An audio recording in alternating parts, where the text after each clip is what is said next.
కొంతమంది చూసుకుంటే బెగ్గర్స్ ఉంటారు. కొంతమంది అసలు మాట వినరు. సో, అలాంటి వాళ్ళని కూడా ఇక్కడికి తీసుకురావడం జరుగుతుంది. మరి వాళ్ళని ఎలా హ్యాండిల్ చేస్తున్నారండి? బెగ్గర్స్ కూడా వస్తారు. హోమ్‌లెస్ పీపుల్ వస్తారు. హోమ్‌లెస్ పీపుల్ అయితే ఉండడానికి కొంచెం వాళ్ళు ఉంటారు. కానీ హ్మ్. బెగ్గర్స్ చాలా మటుకు వాళ్ళు ఒక రోజు, 2 రోజుల కన్నా ఎక్కువ ఉండలేరు. హ్మ్. వాళ్ళంతా బయట యాక్టివిటీస్‌కి హ్మ్. అలవాటు పడిన వాళ్ళు ఎక్కువగా ఉండలేరు.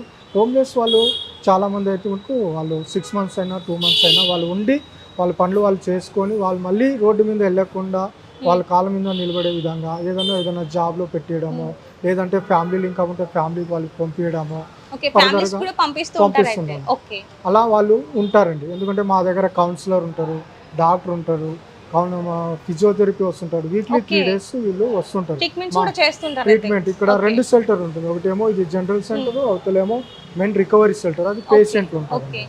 సో, ఎంతమంది ఉంటారండి మరిక్కడ? ఇక్కడ జనరల్ సెంటర్‌లో 35 మెంబర్స్ ఉంటారు. రికవరీ షెల్టర్‌లో 30 మెంబర్స్ ఉన్నారండి. ఓకే.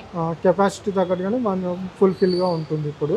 జనరల్ సెంటర్‌లో ఏమో వాళ్ళు మార్నింగ్ వచ్చి టిఫిన్ ఉంటుంది, బ్రేక్‌ఫాస్ట్ ఉంటుంది, లంచ్, హ్మ్. డిన్నర్ అంతా ఫుడ్ ఉంటుంది. ఓకే. వాళ్ళు మార్నింగ్ వెళ్ళి పనికెళ్ళినప్పుడు బ్రేక్‌ఫాస్ట్ చేసి వెళ్తారు. మళ్ళీ నైట్ స్టే వచ్చి చేసినప్పుడు అందరికీ ఫుడ్ అరేంజ్ ఉంటుంది.